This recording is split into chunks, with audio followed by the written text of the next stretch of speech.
J'avais dit un jour que si on me donnait la possibilité, c'est-à-dire que si Dieu disait que tu venais être où? Depuis que Ibrahim Traoré est arrivé à la tête du Burkina Faso, c'est moi qui suis né au Burkina Faso. Bon, j'avais dit ça. Mais comment ne choisis pas son pays? Je suis né en Afrique centrale, au Cameroun. Pendant que je suis heureux pour vous, je suis triste pour nous. Maître Black Oya, homme de droit. Docteur Monkamgalamo, le tout-puissant docteur depuis Washington, docteur en mathématiques, le président d'Arod depuis le Mexique, Frère Calvin le juif depuis Bilbao en Espagne. En effet, je fais cette vidéo-ci pour rendre hommage à l'Alliance des États du Sahel. Vraiment, si vous êtes du Burkina Faso, du Mali ou du Niger, sentez-vous concerné par cette vidéo et sentez-vous saluer. Je voudrais saluer les chefs d'État de ces trois pays-là. Chef d'État du Niger, chef d'État du Mali et chef d'État du Burkina Faso. Je suis fier de vous. C'est-à-dire, grâce à vous, je comprends beaucoup de choses. Je comprends que quand la volonté est mise en épreuve, quand l'envie est en exergue, rien ne peut nous dépasser. En fait, tout dépend de la volonté, de l'envie, du vouloir.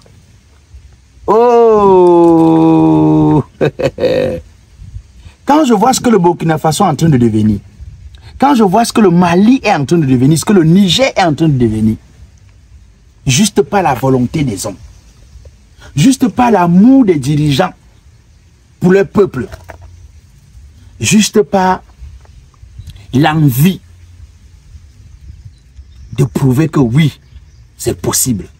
Moi, j'ai dit que quand les gens sont humains, quand les gens aiment les hommes, quand les gens ont l'amour du prochain, quand les gens ont envie de faire des grandes choses, même ce qui est impossible devient possible. Parce qu'il y a l'amour qui brise tout. Il y a la volonté.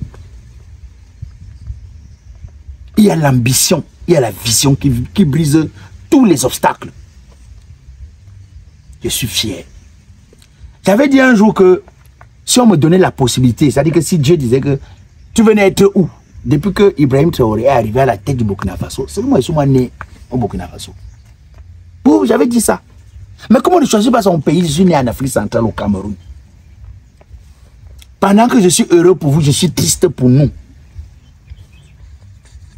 Pendant que je vois comment vous pouvez vous montrer que ceux qui passent le temps à dire, ici en Afrique francophone particulièrement, que oh, c'est impossible, on ne peut rien, nous sommes liés avec les Blancs d'une certaine manière, ce sont eux qui décident, même quand on a toute la volonté, on ne peut pas aller loin parce que les Blancs ne veulent pas que l'on se développe, que l'on devienne un pays industriel, les Blancs ne souhaitent pas qu'on soit des États forts. Quand je regarde ce que vous faites là-bas, à l'Alliance des États du Sahel, je suis content, je suis fier et je comprends que tout dépend de la volonté des hommes. Malheureusement, chez nous, en Afrique, surtout en Afrique francophone, vous avez des gens qui veulent des grandes responsabilités, mais qui ne sont pas des grandes personnes, ou alors des grands hommes. Et vous, au Mali, au Burkina Faso, au Niger, vous prouvez que quand vous avez une grande ambition, quand vous voulez porter une grande charge, vous deviez être un grand homme. Vous êtes des grands hommes. Vous êtes des grands hommes. C'est-à-dire que vous avez prouvé, vous nous avez prouvé que si l'Africain, le francophone reste esclave, c'est parce que c'est lui qui veut. Il a la possibilité de quitter de son état d'esclave pour devenir un homme libre, un homme indépendant. Malheureusement, chez nous, en Afrique francophone, c'est-à-dire que le blanc est venu, il a mis la chaîne sur le pied de l'Afrique francophone. Il a fermé, il a déposé les clés. Les clés sont là. Hein. C'est-à-dire que oh Seigneur Jésus-Christ. En Afrique centrale, c'est grave. C'est-à-dire que les clés sont là. Les populations, sinon les dirigeants de l'Afrique centrale refusent de prendre les clés, d'ouvrir la chaîne pour libérer. Et c'est ce que vous avez fait. Vous avez dit que non, on va nous enchaîner, on met les clés à côté. Si on en a la possibilité, on se déchaîne et vous êtes déchaînés. Vos pays sont cités comme des pays de référence déjà en Afrique en ce moment. Imaginez, dans 5-10 ans, vous serez des références dans le monde. Vous n'allez pas aller à l'ONU. Parce que vous êtes les gens qui, comme à l'Assemblée nationale, souvent chez nous ici au Cameroun, vous avez des députés qui savent qu'ils ont leur rôle. C'est quand on disait, clap your hand, tap, tap, tap, tap, tap, tap. Encore une fois. Tap, tap, tap, tap, tap. En fait, c'est le travail. Vous avez des députés que pendant leur mandat, voilà tout ce qu'ils ont fait. Applaudir ou dormir. Vous montrez que non, vous n'irez pas dans quelques années, dans 10 ans à l'ONU pour applaudir, mais pour parler, pour donner des directives, pour dire que voilà comment ça va se passer. Parce que vous avez ramené vos pays sur la base de ce qu'on appelle les États souverains. C'est quoi ces États souverains? Que pour qu'un candidat se déclare, il va d'abord chez les Blancs là-bas, on lui dit que non, tu peux, il vient. Ou alors pour qu'on ait l'alternance, il va d'abord, on dit qu'on ne veut plus, hein. Il vient dire que bon, on a dit qu'on ne veut plus. C'est quoi ces États-là? C'est quoi ces États-là où, pour industrialiser ton pays, tu prends l'autre ailleurs? C'est quoi ces États? Et c'est là où je dis que oui, l'alliance des États du Sahel montre la voie, montre le chemin.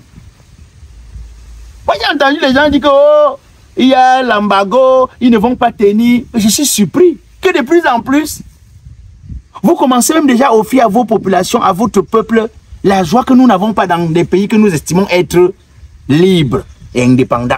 Les pays dont les Blancs n'ont pas mis l'embargo dessus. Je sais qu'il y a des gens qui vont me dire, oh, tu dis ça parce que tu n'es pas au Mali, tu n'es pas au Burkina Faso, tu n'es pas au Niger. Parce que dans tous les pays, il y a des gens qui refusent souvent le sacrifice ultime qu'il faut faire pour se délivrer. Le sacrifice ultime qu'il faut faire pour arriver à la liberté totale. Il y a des gens qui n'acceptent pas. Et ils peuvent estimer que non, oh, vraiment, mieux on était comme on était avant. Parce que oui, il y a des gens, ils préfèrent être dans quelque chose d'incertain. Oui, s'ils vivent, ça va. Mais il y a des gens, des grands hommes, des grands visionnaires, des grands gens qui ne regardent pas les petites choses. Non. Non. Vous savez, au lieu que quelqu'un te donne une télévision, que tu commences à regarder la télévision, l'image n'est pas claire, ça fait que ça donne l'impression que tu n'as pas des yeux propres, que tu as des problèmes. Chaque temps que tu es chez ton ophtalmologue pour dire, mais il dit, hey, doc, tu es, parce que moi quand il regarde ma télé, c'est toi, par moment il faut briser la télé là, rester sans télé, se battre pour acheter une télé qui respecte les règles. Parce que souvent ce qu'on vous donne, on ne vous donne pas pour vous construire, mais pour vous détruire. C'est pourquoi je respecte les membres de l'Alliance des États du Sahel. C'est pourquoi je vous respecte. Vous avez prouvé que c'est possible. Qu'on peut bâtir une Afrique forte. Qu'on peut bâtir les États forts. Mais ce qui fait votre force, c'est parce que, et c'est d'ailleurs pourquoi je voudrais remercier vos populations. Je voudrais saluer les bravoures, les forces. Et je voudrais aussi saluer votre vision parce que ici en Afrique francophone, on dit souvent que oh, hein, nous on lutte pour vous, on n'a pas renouvelé le franc CFA. Je ris. Si tu mènes un combat pour moi sans m'expliquer le combat, tu le mènes contre moi. Parce qu'un combat qui me concerne, comment tu peux le mener sans m'expliquer? Comment tu peux le mener sans moi? Sans me donner des raisons, des explications sur le combat que tu mènes pour moi. La force avec vous, c'est que vous avez expliqué à votre peuple la vision, la démarche. Ils peuvent ne pas être d'accord, mais vous l'avez expliqué. Vraiment, félicitations pour ce que vous faites. Félicitations. Oh, j'ai décidé, je vais vous dire pourquoi est-ce que ce sujet m'a inspiré. Parce que sur Internet, je traversais Internet. Et donc, j'ai vu que vous avez créé vos théories. C'est-à-dire que vous avez décidé de mettre sur le marché un riz qui se vend dans les 3 États. Pourtant, ici chez nous, l'État a décidé de faire, comment il veut dire ça, de faire son bon cœur au peuple pour quelques jours à travers le ministère du Commerce. Et l'information que nous recevons depuis quelques jours, c'est que une bonne quantité de ces riz-là est remplie de pesticides, donc dangereux pour la santé. Et les gens ont acheté ce qu'ils ont mangé. Où ils vont mourir, où ils vont faire comment. Donc, en fait, quand j'ai vu ça, j'ai dit, wow. En fait, voilà les pays où on a pensé la République. Voilà les pays où On n'agit pas de manière spontanée. Parce qu'un pays, c'est pas un jeu, c'est pas un jeu, c'est pas un jouet. C'est quelque chose de réfléchir, de penser. Voilà des pays où il y a la vision.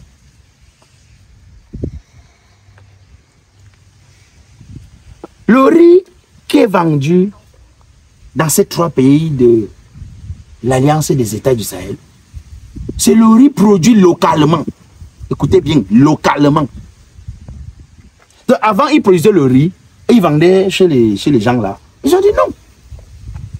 On peut plutôt bloquer l'importation, on vend le riz local moins cher. Ou alors on laisse même l'importation, mais ils vont sentir la concurrence, ils ne pourront pas. Mais ici chez nous, je parle du Cameroun. Moi, je suis allé à un supermarché l'autre jour acheter. Vous vous rendez compte, le riz, ça coûte plus cher que le riz importé. Donc ça coûte 3 fois plus cher que le riz importé. Vous voyez très bien qu'il y a un problème, il y a un problème de vision. C'est-à-dire qu'on vous empêche même de consommer local. Parce que quand vous laisser le riz venu d'ailleurs, qui coûte moins cher pour acheter le riz du pays, qui coûte très cher. Déjà que même les moyens pour acheter le riz là, je trouve ça difficilement. Si j'ai encore l'opportunité d'acheter quelque chose moins cher. Et si ce qui est moins cher vient d'ailleurs, ça veut dire qu'on est en train de m'indiquer que voilà ce qu'il faut consommer. Sinon, on allait s'arranger pour que ce soit le riz local, que ce soit le riz moins cher sur le marché. Non, on s'arrange pour que le riz local soit cher et que le riz d'ailleurs soit moins cher. Quand les gens ont la volonté de faire des choses, nous pouvons cultiver le riz jusqu'à satisfaire la consommation camerounaise. Mais on ne veut pas. On ne veut pas. Il faut que dans les accointances que nous avons avec des pays, dans les alliances souvent signées à très tard dans la nuit, dans les choses qui font que nous restons là où nous sommes là et que personne ne nous dérange, il faut qu'on les laisse continuer de remplir le marché avec des choses et que nous-mêmes nous continuons de souffrir comme nous souffrons. Je voudrais encore remercier le président du Burkina Faso, du Mali et du Niger. Merci de montrer la voie à l'Afrique. Vous montrez que quand on a l'amour, quand on trouve son bonheur à travers le développement de son pays, à travers la joie de son peuple, quand on trouve l'amour à travers la transformation de son pays, on pose les actes que vous posez. Mais quand on s'en fout et que ce qui nous intéresse, c'est avoir le titre des dirigeants, ah ben on fait comme les autres font. J'ai l'habitude de dire que doucement, doucement, on n'est pas pressé. D'ailleurs, je vous conseille le savon Métis Fraîche. Métis Fraîche, c'est un savon 3 années. C'est un savon, lorsque vous l'utilisez, vous n'avez plus besoin d'aller tout le temps au salon faire des gommages. Non. C'est-à-dire que Métis Fraîche vous aide dans le gommage.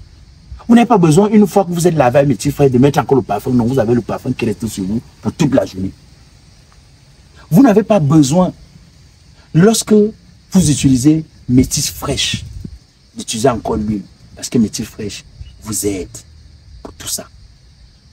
Ce n'est pas un savon décapant. C'est un savon éclaircissant. Ça veut dire quoi? C'est pas le décapage, c'est même pas le maquillage. C'est-à-dire que c'est un savon qui vous donne de la lueur, qui vous donne de la fraîcheur. Regardez, est-ce que je me suis décapé? Est-ce que non? C'est un savon qui vous donne de la fraîcheur, qui vous donne de la lueur. En tout cas, prenez votre savon, vous avez le numéro de téléphone. Vous pouvez appeler, vous pouvez commander à Bafoussam, vous pouvez commander à Yaoundé, vous pouvez commander à Douala. Appelez sur le numéro, passez les commandes, laissez-moi un message, on vous appelle. Allez, pinanga doucement, doucement.